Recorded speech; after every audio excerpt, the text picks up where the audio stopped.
Over the next few weeks, I'm going to be doing lots of Goan curries.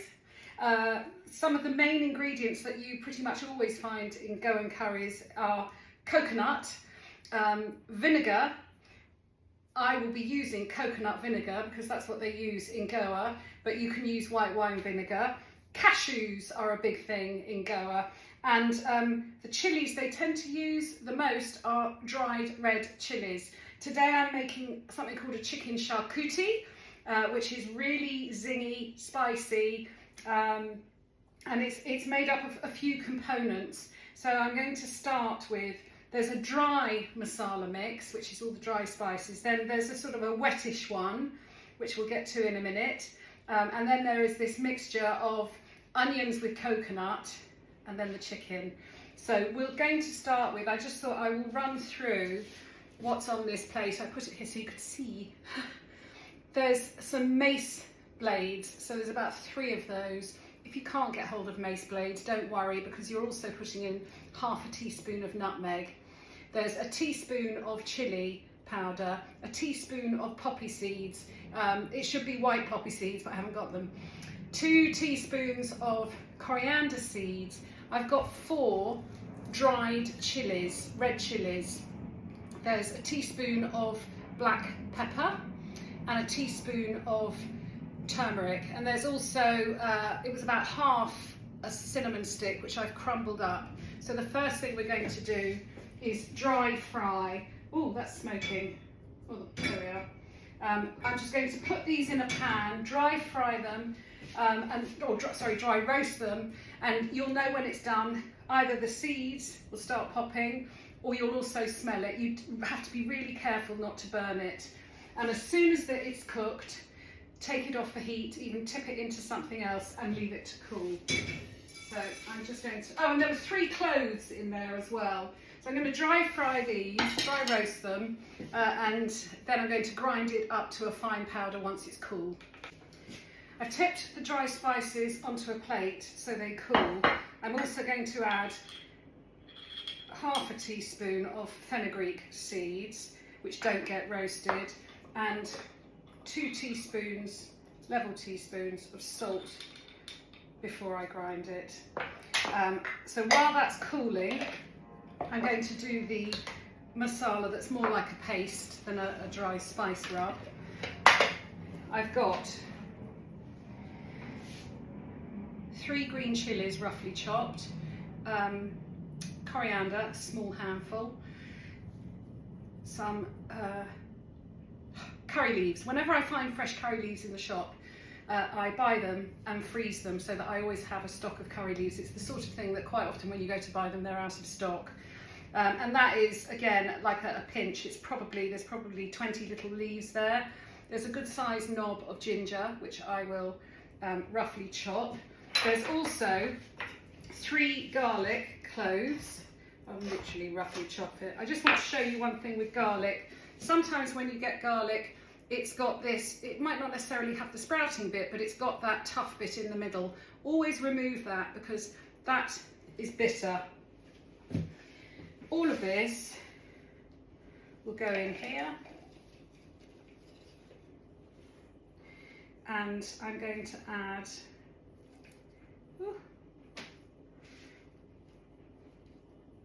hang on, sorry about that. I'm going to add 2 teaspoons of lime juice. I always have lime juice ready squeezed in the fridge to make either my margarita or my cosmopolitan. Essential for every cook. I won't leave you to listen to the noise of the blitzing, but I'm just using one of these little mini food processors, which are great. Oh, God, it's always, honestly, when you're on camera, nothing works. There we go. Okay. Like with, whenever you use one of these pulsers, you might need to just give it a little bit of help and get the bits down off the side. You haven't got to be too precious about it. It doesn't have to be a super fine paste.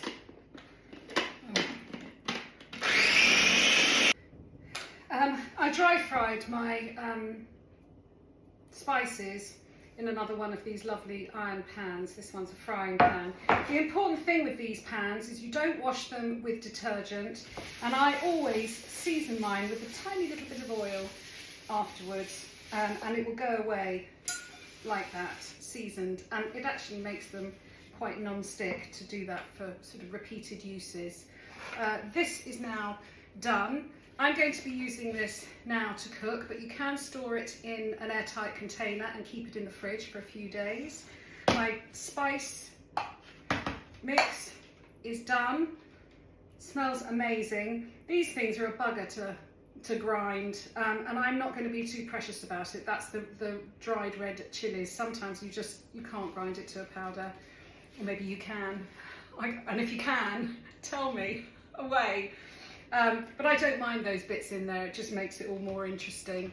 And again, you can store that in a jar if you're not using it all straight away. There's no getting away with it with this curry. It does involve an awful lot of washing up of all of the various mixers and turners and blenders, and a lot of ingredients. The most important ingredient in this curry is going to be the coconut. It's a coconut based curry, but we're not using coconut milk. I've used 2 fresh coconuts. I drank the water. Coconut water is really good for upset stomachs. It's full of magnesium and it's full of electrolytes. Very, very good.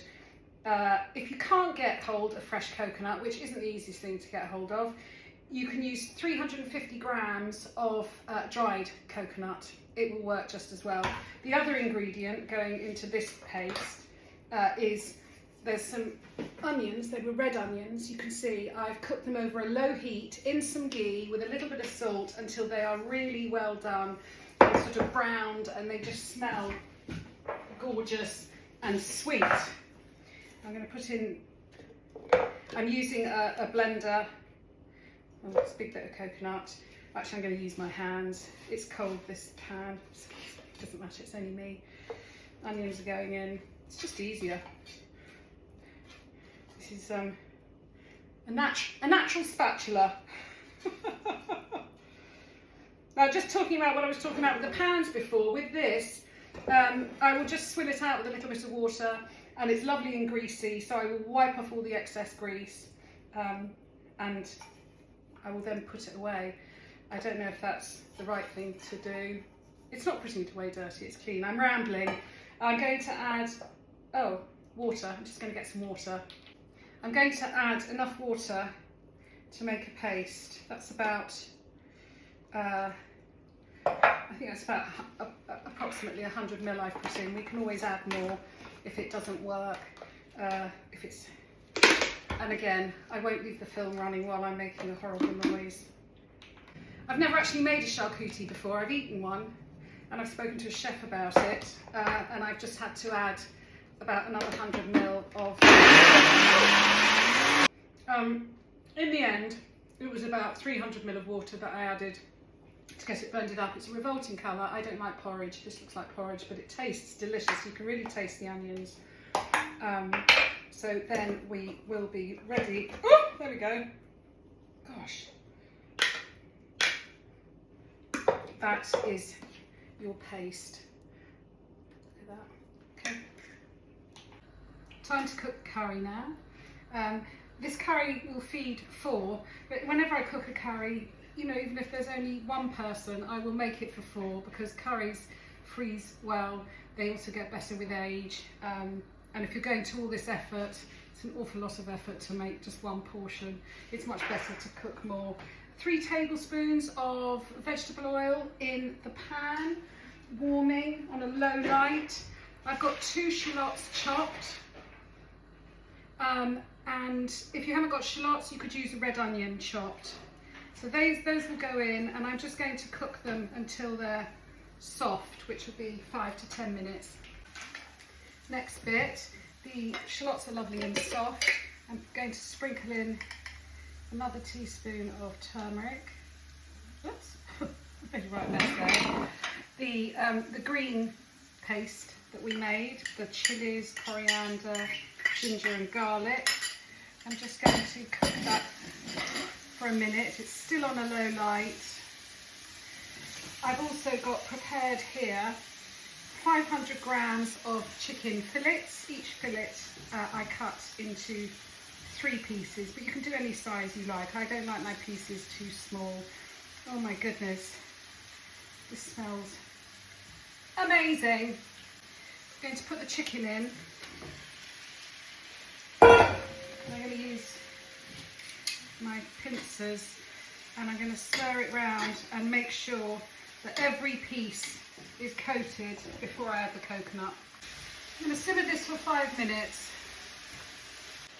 I've had quite a few people message me about the pans that I use. It's Netherton Foundry. It's an iron pan.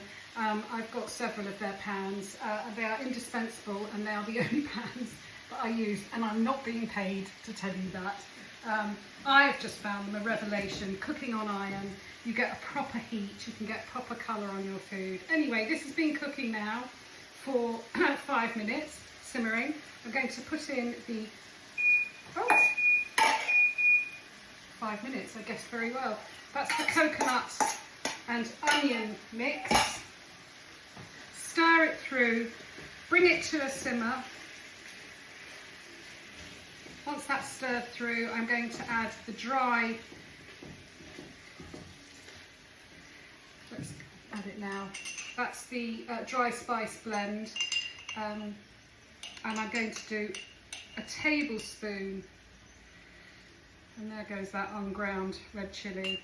I don't know why, I can't resist, I always have to put a bit extra. The flavour notes of this are that sort of very Christmassy flavours. You've got sort of almost like a garam masala because of the cloves, and I think I've said that already. I'm going to stir all of this through. I'm going to add some salt. I'm actually going to, the coconut mixture does need quite a bit of salt. I'm doing 1.5 teaspoons. You can always add more later. And you're going to simmer this for 15 minutes. If it looks like it's drying out, just add a splash of water. So make sure you do need to keep stirring this because you don't want the coconut to catch. I've just had an idea. As I said, I've never cooked this before. I'm doing it based on recipes that I was given, on ones that I've tasted, and you might want to add a splash of water. And then I had this brilliant idea. I've actually got a little bit of chicken stock in the fridge, so I'm just going to add, instead of water, a splash of chicken stock. I mean, it can only make it more flavoursome. The curry is done. Just want you to see it. It's a really thick curry. Oh, plain. I'm actually going to eat it later, so I'm just going to leave it in the pan. I will have a little taste. Oh, that's crying out for lime. I quite often finish off curries with either lemon or lime. So when I reheat this later, after I've reheated it, I will finish it with some lime and some fresh coriander. And you don't really need rice with this. I'm going to have it with some naan. Okay, I'll see you later when it's time to eat it. Here we are, a few hours later. I'm going to serve the curry. This was a shop bought naan. I've put it in a really hot oven on a metal tray, preheated metal tray. I've got some butter smeared onto this knife. I know I've burnt this, I know I have. I've kind of ruined it, but I'm going to enjoy it. But I thought I just want to show you. I'm just going to put this butter on, because that will melt and it will hide the awfulness of the burnt. I have to. Here's the curry. I've got a bowl. There we are. Ouch, everything's so hot. So this needs, before I serve it, let me just get the lime. Just going to get the lime.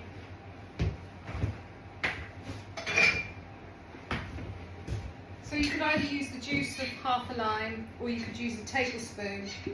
I would just do a little bit at a time, but this was crying out for lime before.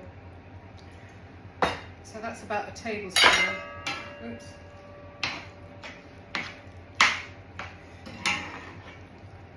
It smells incredible. This is not, as I said, this is not a saucy curry. It's incredibly rich. You don't need rice. Just some burnt naan. Oh, that is spot on.